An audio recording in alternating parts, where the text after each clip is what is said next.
Hello, listeners. Welcome to Shaff Dives You Crazy podcast.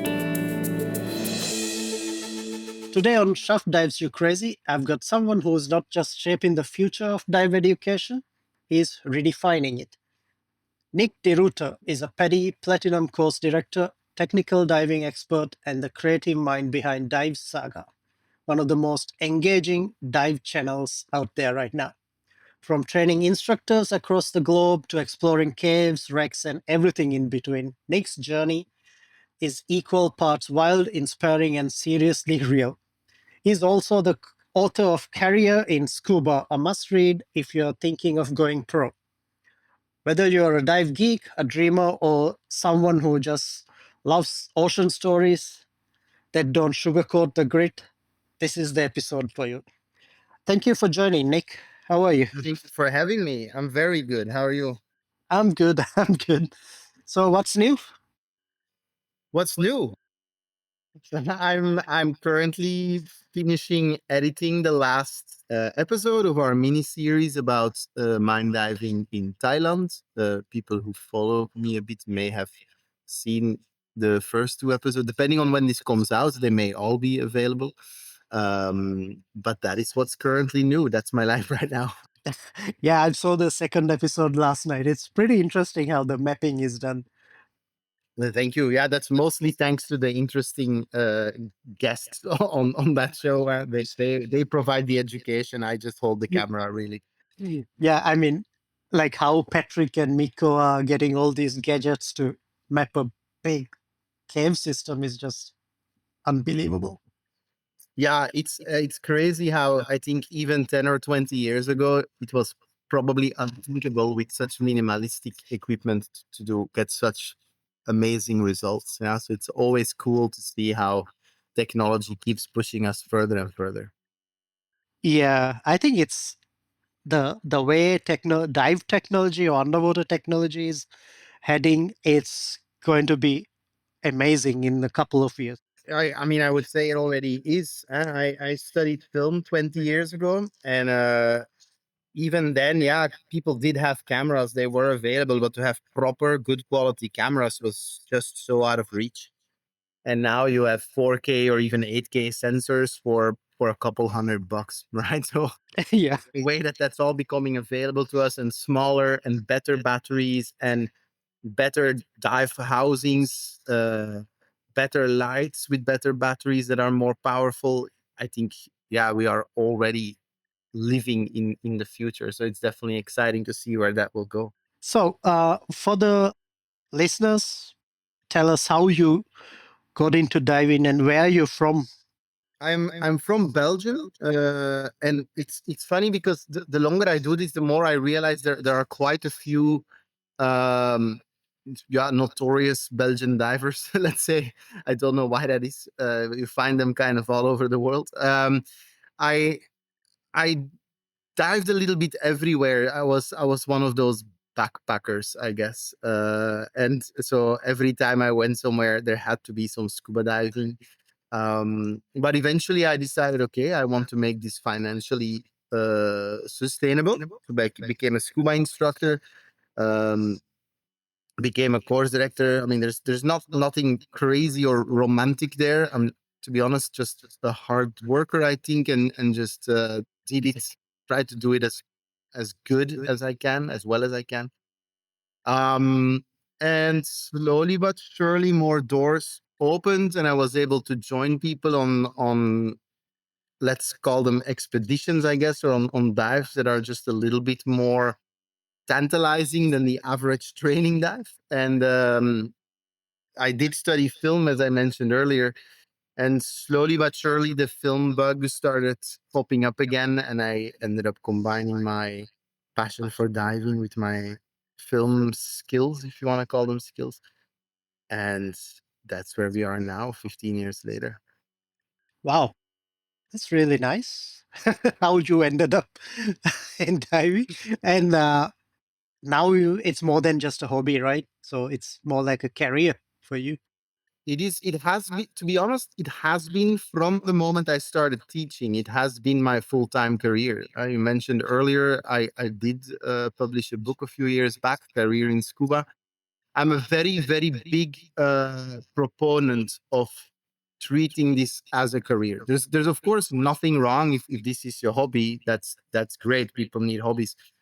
But I think, especially when it comes to diving educators, there's a real argument to be made for wanting full-time educators. Yeah, people who are able to live and breathe that, especially since it is an industry that does go through change.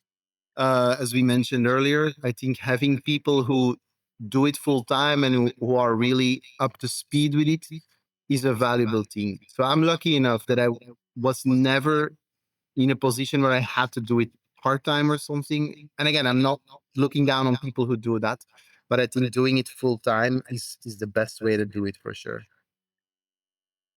So Dive Saga is a hit right now with divers worldwide. What's the story behind the name and how did it all began? I I'm happy to hear you say that it's a hit. I don't necessarily perceive it that way just yet. I guess if I look on my vision boards, then we're not yet where we want to get. But I do appreciate the compliment. Um, it really stems, I think, from the drive to educate people a little bit on proper diving techniques. I always do try to make it correct from a skill standpoint and from a diving dive theory standpoint. Like it needs to be correct. But I'm also a big fan of just history and travel, adventure. So marrying those two things together was always the goal.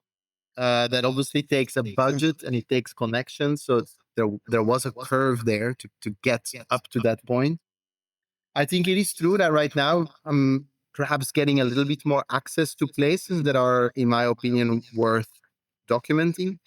I don't necessarily know if that means it's a hit yet, but it's that is the idea, or that is the mission anyways, to take people, even divers, to places that even the divers themselves might just not get to, per se, if that makes sense.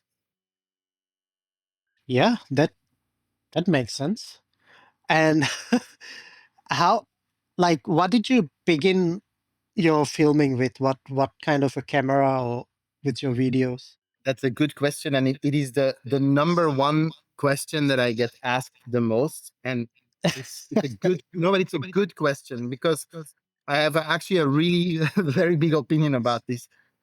It's all, not all maybe, but 90% shot on action cameras. And I always have to be careful, because I know there are underwater filmmakers and people who work on larger productions and who perhaps need to be on bigger screens, who need to use a very different type of equipment. And so I don't want to make it seem like that's the same quality, that you get the same output, right? There are things that you cannot do with an action camera. There are screens that you cannot perform on with an action camera, 100%. Luckily, the majority, I think, of the Dive Saga content is consumed. It's half phone, half television, actually.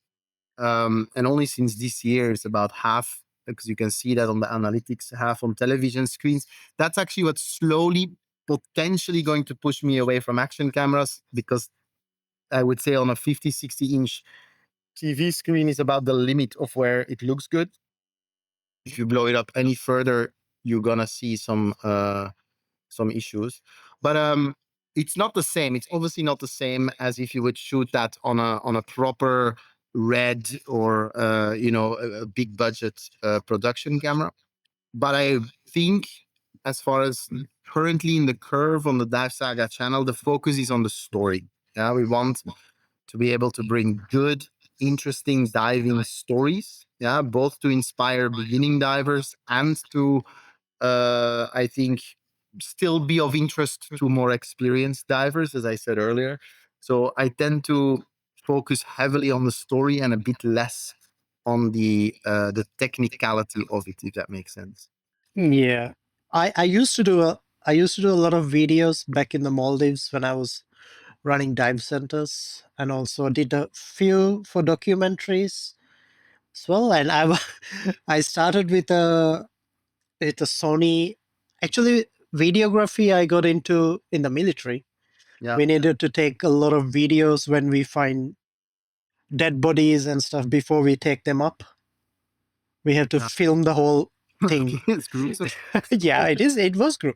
That's actually how I got into photography as well, underwater. So, I don't know. That's a far more interesting story than mine. so we were using the high 8 tapes. Yeah, those. And then once I got into the dive, recreational dive side of things, managing dive centers and stuff, then I changed to mini DVs, and yeah, that was it. With amphibical housing and or gates housing. To be very clear, the whole action camera shtick is very cute, of course, that I get to say, oh, we shoot that on $400 cameras and look how good it looks, I think. But of course, there are things that you cannot do with action cameras. Tomorrow, if I have to shoot an episode about, I don't know, the sea dragon or whatever, and it has to be all nice and macro, yeah, that doesn't work. Right? Yeah. So it definitely. I mean, I'm always very careful. I want to make that very clear for this format and for currently the type of stories we tell. It works, but indeed, for there's a large amount of other topics for which this platform wouldn't work. Yeah, that's for sure. Now you're living in Honduras. You've lived and worked in so many other countries as well, right? Lived not so much. I also don't know what is per se the definition of living somewhere, what the cutoff is. Some people, they go somewhere on holiday for a month and they say they've lived there. But I've organized instructor courses in Spain, for instance. I do organize a fair amount of dive trips as well. But I can't say that I necessarily have lived in a lot of different places. Honduras has definitely been my home base since Belgium. It's not the most connected place in the world either. It's a little diving paradise, right? So to grow and to practice a lot, it is a very good place, of course. How's the diving in Honduras? I think, like in many other places, and I have to be careful what I say because I don't want to ruin people's vacation plans. But like in many places, the reef is under a tremendous amount of stress. Yeah, the population on the islands where I live is growing a lot, and I'm part of that problem. I realize that, and not in the most sustainable way. On top of that, the government has different priorities than safeguarding the future of the reef. And in the 15 years that I've been here, we've definitely seen a very strong decline in biomass and in coral coverage, entire coral species that have gone locally extinct. So sorry if that doesn't sound super fun, but that is the answer to your question, I think, and that is also important to not sugarcoat that.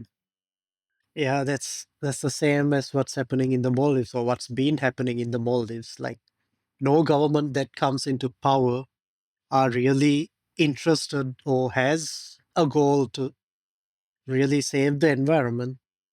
Look at what's happening now. It's a lot of lagoons are being just dredged to make artificial resorts. That's a problem we have here as well, yeah. And the destruction of mangroves, deforestation, and the runoff of sediments onto the reef, but also the overfishing of reef fish. There's no more grazers on the reef here, so the algae coverage is out of control. I mean, we don't have to totally spiral here into a doom story about reefs in Honduras, but it is important. Again, I think I always pride myself on trying to, also when we make the Dive Saga stories, on being scientifically accurate as much as possible. that they are real stories, and this is also real, right? You're not going to fix a problem by not recognizing the reality and the Yeah, players as it currently is, right? that's the same. I tell the same thing if somebody asks me how's the diving and environment in the Maldives, even for magazines and stuff. I just tell the truth. It's like, why do you want to sugarcoat it, right? Yeah, and people, I mean, again, I'm still a firm believer of enthusing as many people as possible about scuba diving. Yeah, I think scuba divers have a very minor impact on compared to overfishing and you know many other activities, oil exploitation and so forth. That I think that the more people care, uh, perhaps because they became scuba divers, the more people care, better of a chance we stand to actually turn it around. I do believe that. Yeah, me too. A lot of new scuba divers right now in the Maldives are very, very aware of the environmental damage that's going on, and they are really good in making their voices heard, especially on social media, so which Yeah, I is a think good thing. training agencies have definitely turned that corner in the last 10 years where that is now. I mean, I don't know all the curriculums, but I think in most training agencies that has become a permanent ingredient of the curriculum to advocate for ocean health, which I think is I mean, should have been a long time ago. Um, I think many instructors, hopefully, also realize, look, it can go hand in hand as well, right? You can, if we want to talk a bit about careers in scuba, you can Yeah, have a successful scuba career as a scuba educator. People want to learn about things they care about, right? So I think yeah, we here run a marine conservation program that is aimed at educating um, budding marine biologists, etc., people who maybe want to go study that field. They come here for a month and they learn various conservation techniques, etc. And I think that people are willing to pay for an experience that helps them pursue careers in that field. Yeah, so you can actually marry the education pillar, yeah, for ocean conservation with a career in scuba and with a sustainable income. you're course director for PADI, so it is project aware, right? I think they call it PADI aware now. Okay. Look, yes, I'm a PADI course director, but I think I'm not a big fan of the whole agency flag waving. So I think that an organization like PADI aware could do more. Yeah, of course. Look, a lot of that is for sure also pro forma. Yeah, and a lot of that, I'm not gonna call it greenwashing. I think that's also would be too easy on my part because you can also not do those things, right? So you Yeah. are trying to make an impact. Um, and I don't know the names of the other initiatives, but I do know that SSI, for instance, SDI, they all have some, blue oceans or type of initiatives. Like I said, I think in the last decade or so, that's become a fixed ingredient for everybody. But I think Hmm. that's the bare minimum, but it is good that obviously we're on that track, right? Yeah. So, since you're training instructors and stuff, what makes a great dive instructor in your eyes? There's two components. Yeah, there's great for the student, and then there's great for the instructor themselves. Yeah, Hmm. so let's first tackle what's great for the student. I need somebody with empathy. Yeah, Yeah. for others. Yeah, you need to understand the process that's going on inside the student's mind and heart. And you can only do that through empathy, which means taking the time and the effort to try to read the student. Um, and B, I think in that same sense, what's important for the student is to give them solid training. Yeah, I there's a lot of scuba training, and I think I'm beating a dead horse when I say it, but there's a lot of scuba training on the knees and very quick bare minimum. I'm not a big fan of that. I try 90Cs to really make sure people understand that they have to drive it home, right? You have to make sure you produce a diver who is to an extent self-sufficient and capable. On the other hand, for the instructor, what makes a good scuba instructor for the instructor is a path to longevity. A lot of scuba instructors, and that, by the way, benefits the students just as much, but a lot of scuba instructors do it. And then I think the cutoff rate is somewhere around 80% does not renew their credential after 2 years of instructors, that is. Because it's not financially sustainable usually. Yeah. So I Okay. think making it financially sustainable, you don't have to become a millionaire from it. I don't think that's necessarily a necessary goal, but you do have to be able to survive and save up a little bit, and you yourself take further training, which also costs money. So having a way to make it financially sustainable, to create longevity, to grow, to become better, is going to keep instructors in the industry longer, which to an extent also equates quality. No? What I used to get, even now, I used to get a lot of flack for saying that I don't like this zero to hero thing that a lot of dive organizations or agencies are doing. What do you think of that? Again, look, I wouldn't throw away the baby with the bathwater. There is this idea that it takes 100 hours of anything to achieve some form of mastery or comfort, right? Yeah. Whether those 100 hours are spread out over 10 years or over 10 weeks, I don't know what the impact of that is. I've seen both who have been scuba diving for 20 years. Yeah, they decide they want to become a scuba instructor, and they have all that baggage of 20 years of possible bad habits, right? So now there's a lot of unlearning to be done. Yeah.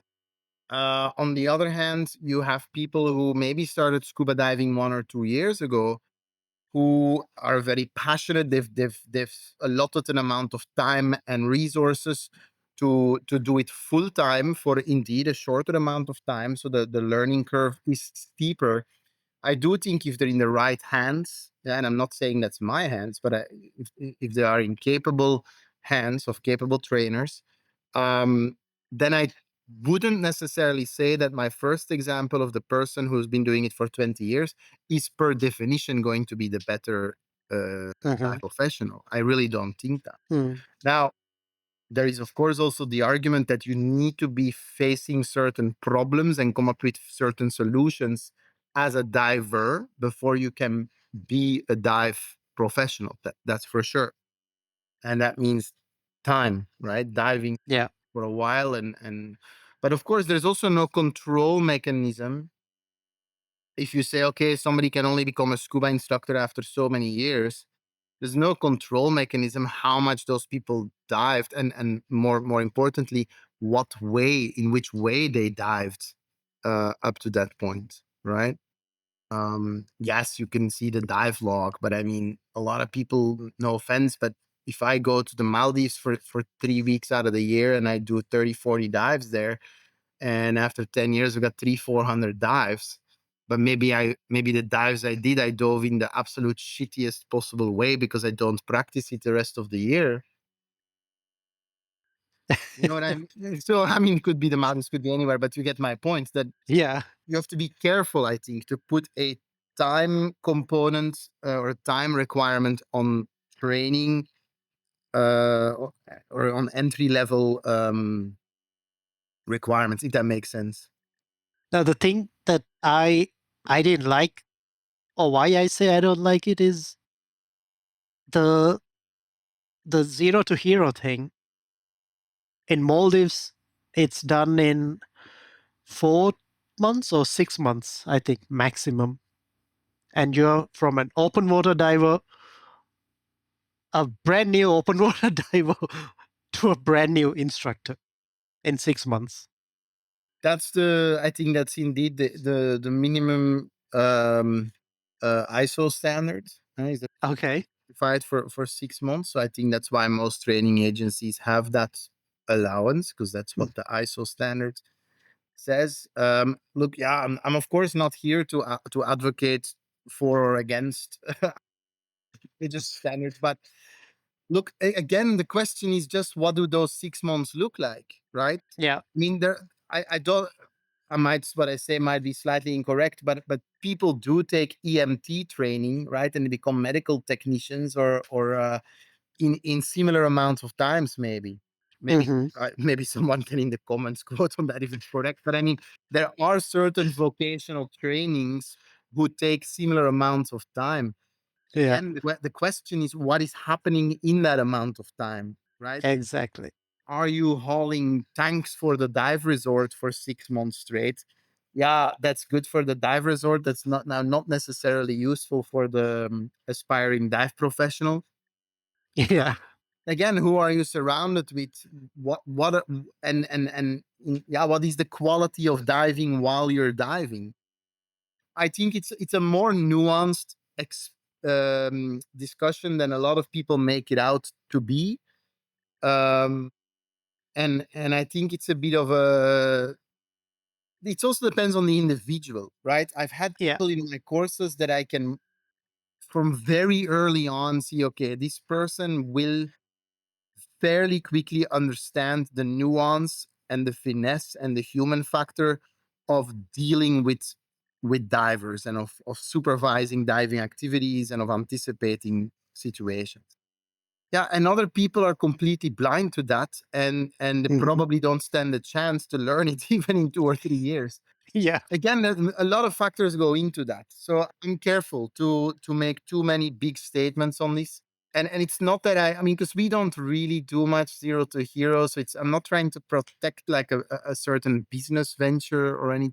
I just think that an industry that needs passionate people, um, I think we have to be careful to not turn away those passionate people in by setting overly high. Expectations. Yeah, I mean, again, it comes down to the training. I think if we want to tackle something, yeah, I think there's a lot of very, and now I'm probably gonna say some terrible things, but there are incapable instructors and incapable trainers, yeah, that are Hmm. being allowed to exist. And Yeah.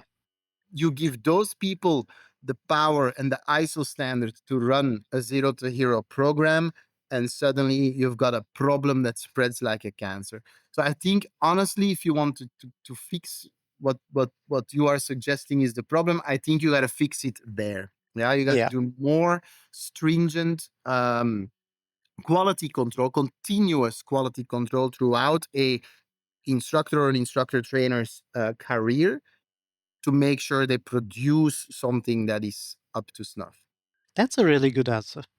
Have you ever told an IDC candidate or even somebody who wants to be an instructor that they are not ready to be an instructor or failed one?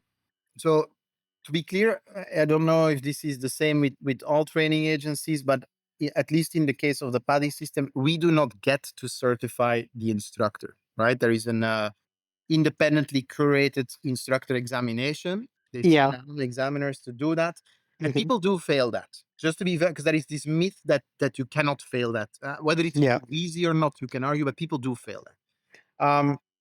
I think I'm currently somewhere between 400 and 500 instructor graduates, so that's quite a bit. Mhm. And I've never had a failure, so to speak, or a non pass on an instructor examination. But why is that? Because several times per year, I will tell people you're not ready to take the trials. And I think that is the truest job of an instructor trainer, is to simply guide the person towards the skills and the attitudes that are needed, yeah, Yeah. to teach, and to level with them and say you're not ready. Yeah, you could. I know a lot of trainers operate on the basis of, okay, an IDC is 2 weeks. At the end of 2 weeks, I sign you off. And if you go and you pass or fail the IE, that's not really my problem. Yeah. It's the opposite. I level with people and I do tell them, like, look, if you go right now, you will not pass that, right?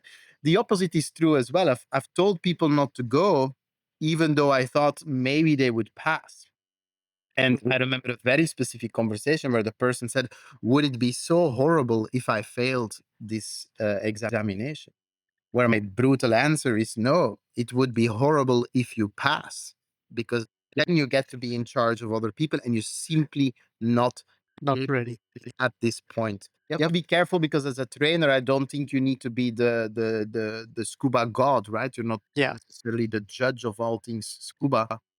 The thing is that a problem I think that plagues a lot of the diving industry is the perceived notion that if I pay the advertised amount, then I get the certification.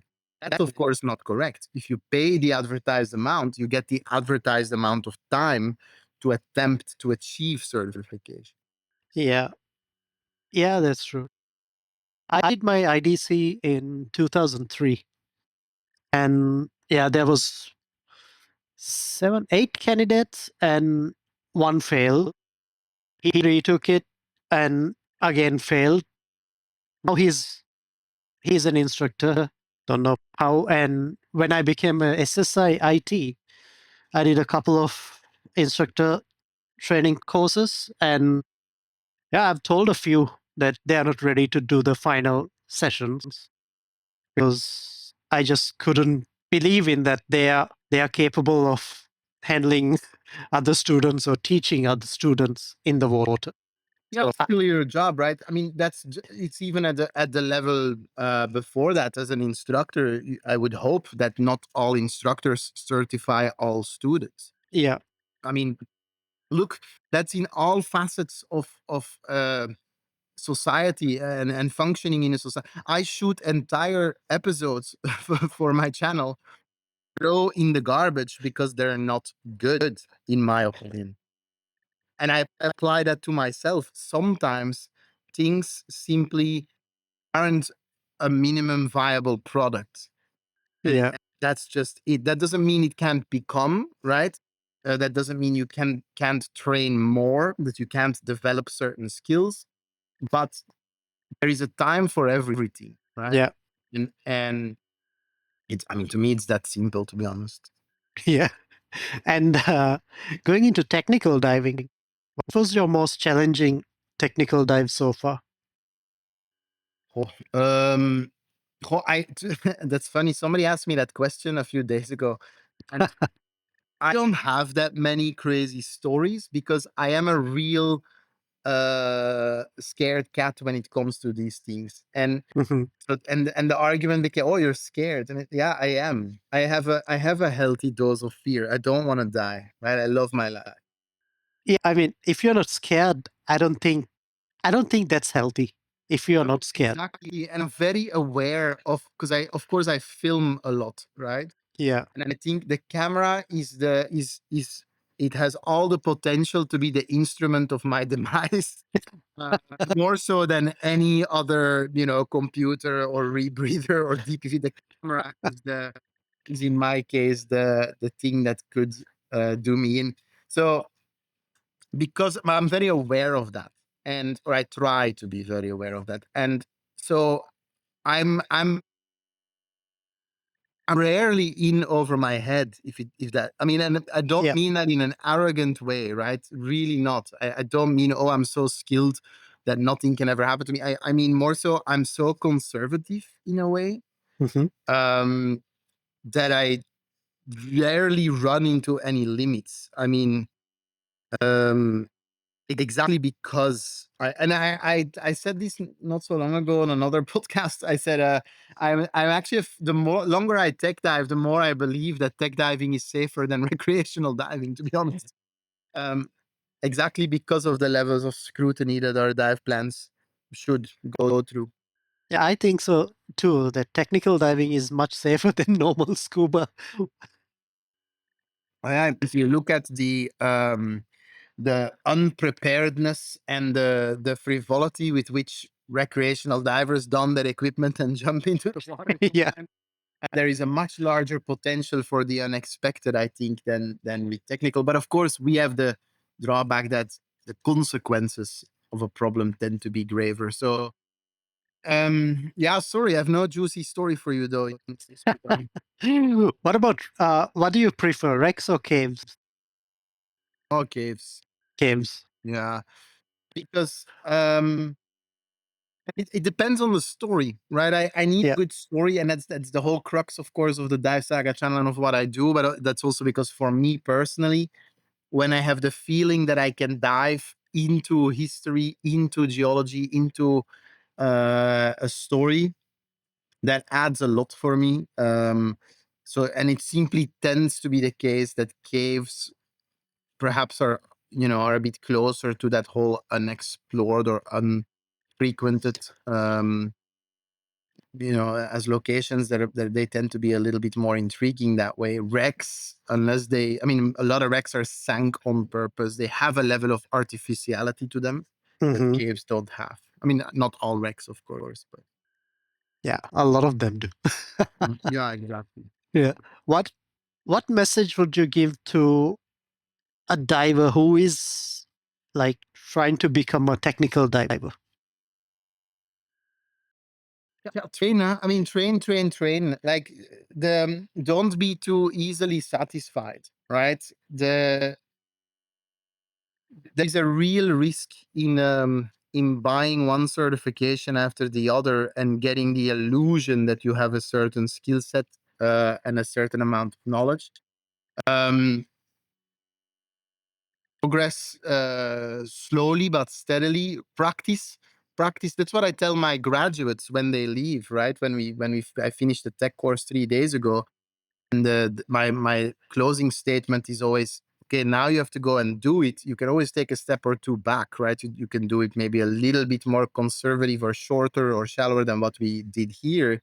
Surround yourself with people who do the same, right? Practice a lot so you don't lose what you've just gained. And please text me if you have questions. Don't do anything I'm happy to give a lifetime hotline to help you, prevent stupid decisions as much as I can, although I also make them sometimes. So I would say that, and beware of your ambition. Huh? Nice. What about your Dive Saga, the filmmaking? Yeah, about the Dive Saga episodes. I know some of the videos are like real. They tell a real story. What's the process when you're shooting and editing a Dive Saga episode? Yeah, it always starts again with the story, right? So often I'll be going somewhere, whether I'm traveling or I'm invited somewhere or whatever it is. And then I will always bother everybody with, is there a dive site with a good story here? Like that's, for me, is more important than what the dive actually is, because of course that's the thing that I'm going to have to that's the skeleton of the whole thing, right? If there is no story or something intriguing or a discovery or at the core of the video, then really there is nothing. Huh? The internet is full of people who strap a GoPro to their forehead and then film 45 minutes to an hour of everything they saw. And nobody ever watches that. Even the diver themselves rarely rewatch that, right?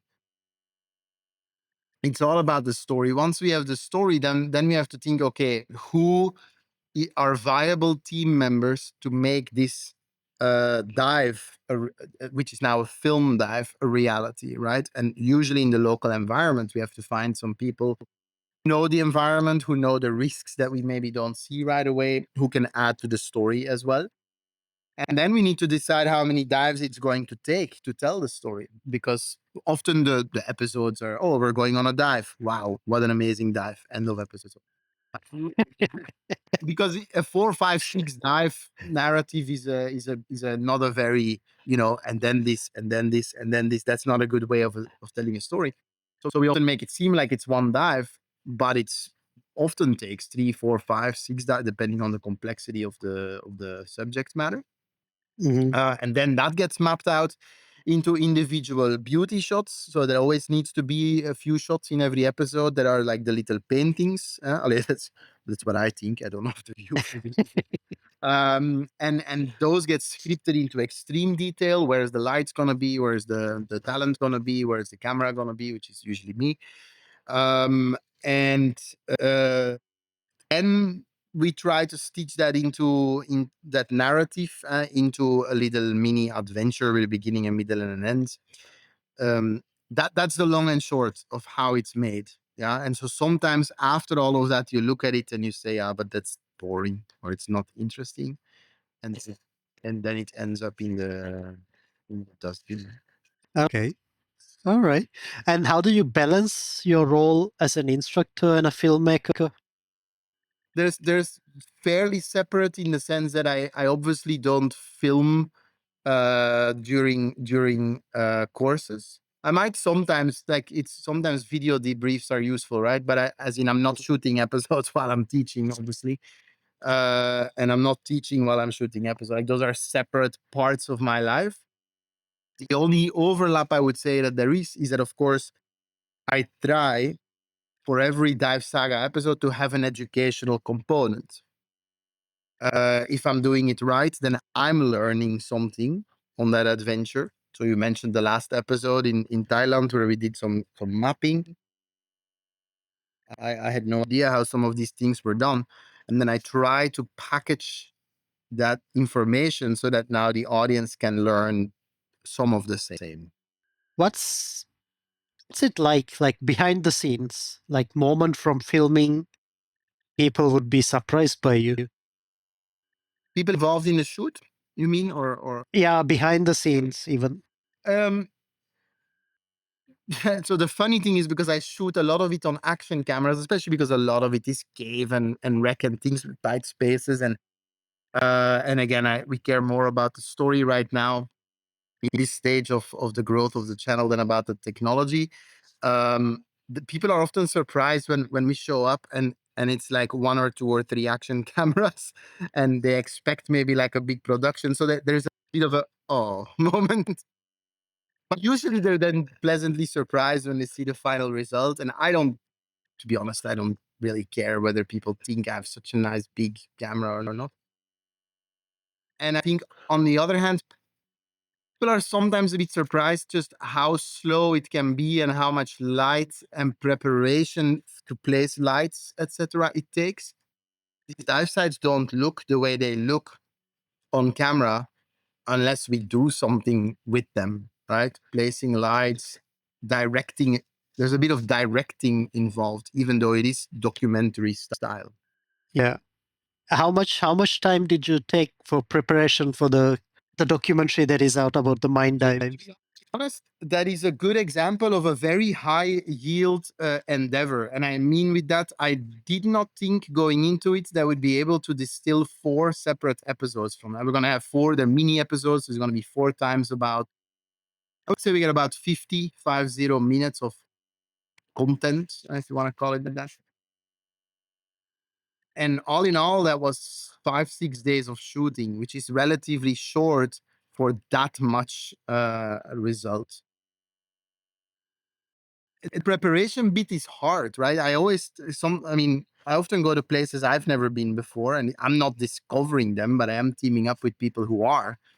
And so I try to get as much info beforehand. Here, this is a good example of where it happens to be in the same place as the Death Railway, which is a World War II construction project of a railway from Bangkok to Rangoon in what was then called Burma. 100 Yeah. prisoners of war lost their lives. Very big story. And I had assumed, yeah, and that was my fault. I had assumed there was an overlap in, there's mines, probably because they were building the railway, or they were building the railway probably because there's mines. Turns out that they are separated by about 20 years in time. Okay. World War II ended, the railway got closed, and the mines didn't open until 20 years later. So sometimes you prep to the best of your abilities Okay. and realize that it isn't the story that you were thinking. And you also don't always script. So next episode is actually about there was a massive earthquake and not so long ago when we were there. And we were Yeah, in the I, water when it happened. I saw the post that Miko put. Yeah, and so that is of course something that's entirely not scripted, and so you have to go with the flow. So I don't know if that is a good answer, but so part of it is doing research and trying to think what the stories might be, trying to make those happen on site through interviews and B-roll. But part of it is also allowing things to happen and allowing stories to unfold a little bit. Yeah. How was it while like while you guys were inside the mine? How did it feel when the earthquake You happened? have to watch the next episode. No, to be honest, I sell it as like a really big, oh, it was crazy and stuff. Yeah. But that's not true. So to be honest, when it happened, I realized something was happening, but I didn't know what was happening. It was just a very loud rumble, more louder than your normal bubbles against the ceiling. It was really like more on a vibrational level inside my body or something. And I did think, my God, did we cause like a collapse or something? It's not likely, but not impossible either. And when we came out, the other team had indeed noticed some strange phenomenons in a nearby mine shaft where the water was waving in and out, which it really shouldn't do. It wasn't until one of the park rangers and one of our local experts came and actually told us what had happened. So again, the story is a little more complex, and you'll see it in all its intricacy in the next episode, which I'm assuming will be out when this talk goes live. But it wasn't maybe as spectacular as, oh my God, I was in an earthquake under the water.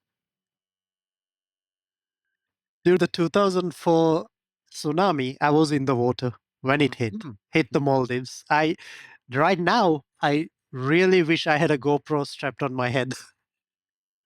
Was it eventful, like from your perspective? I was guiding 5 divers from a private yacht, and we were watching sharks at one of the pinnacles, and it just suddenly started bubbling up. Like small bubbles started coming up from the reef, and all the fish disappeared, even the sharks, just everything disappeared. Not even a fusilier or basslet, anything, moray eels, everything just went, like disappeared. And then it hit. It was like being, if you're thrown inside a washing machine. Oh, wow. Yeah, that's hard to indeed visualize. Yeah. Footage would have been amazing. Yeah, again, I want to be clear about that. I find science and truth quite important, so I'm not gonna blow up the story beyond what it was. And Yeah, that's the best way. in the sequencing of things, but it is mostly gonna play out the way it simply was from my perspective. Yeah, that's the best thing. About the book, Career in Scuba. Why did you write it, and who do you think should read it? I wrote it because, as I mentioned earlier, for the instructor and the student, I think career longevity is a good thing. Yeah, if you have longevity in a positive way, I think to be able to turn it into a real career, to take it seriously, right? A lot of people see the career of a scuba instructor as if they've discovered some kind of cheat code and now they never have to work. Yeah, which is naive and just not true. So I wrote it to sort of set the record straight a little bit. Okay, look, it is a viable career choice. You can conduct it in a professional manner. And here's how you can achieve some of that longevity. So who should read it? Well, in my opinion, if you are considering becoming a dive professional and you want to get some fast passes on to the longevity, right, to make the right decisions, and B, I think people who are perhaps already scuba professionals, but they feel like they're missing some ingredients to make it viable, to make it long-term viable. I think the book can offer something. Every career is different, of course, but I do think for me it worked. I'll put it that way. That's good information. And I will put the link to your website and where people can buy that book if they want to order it on the link in the podcast. I asked this question a few times to a lot of my friends who are in the dive industry. What's broken in the industry right now, and what do we need to fix? What's broken is, but I think that's broken in many industries. Is that the the economics of it are not as functional in every environment as they should be. What I mean by that is very low price tag training, which you could say, it makes diving accessible to people who otherwise can't afford it. But it also means that because of that, payouts are low, and therefore the time spent conducting the training is short, and therefore the positive yield at the end of a course is very low, meaning little skills and knowledge learned. I know that that is perhaps easy to say from a place of privilege, right? That I understand not every scuba course can cost $1,000 or $2,000 because a lot of people wouldn't be able to do it. But on the other hand, by having this culture of cheap, which is in certain areas around the world very much a thing, yeah. Mm-hmm. Um,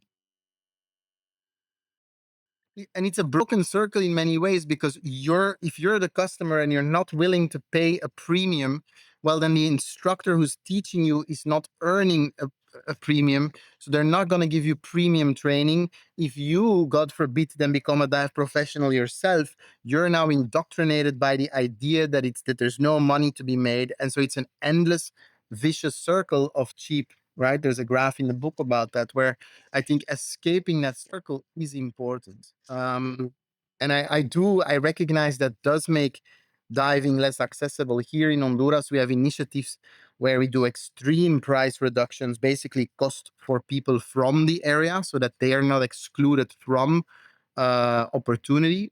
So I think that there are solutions to my proposed price hike, and I know that I'm probably not making myself popular.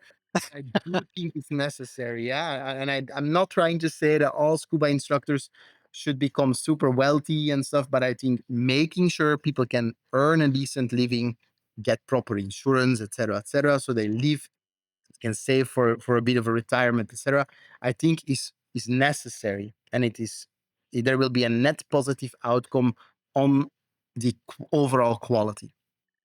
Which, by the way, and that's a controversial statement, but I think will have a net positive outcome for the environment as well.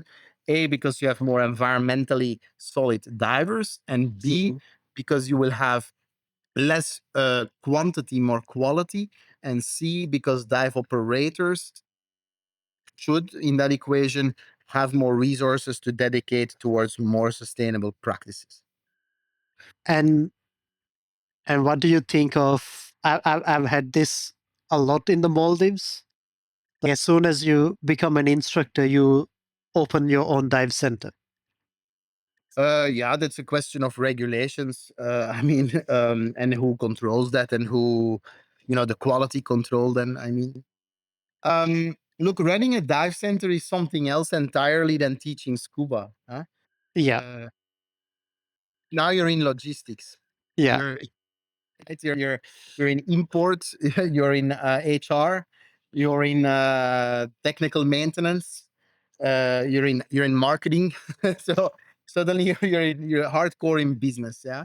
And I think a good scuba instructor should also be in some of that, as the book highlights. But starting a business purely from, oh, I like doing this, is a big risk.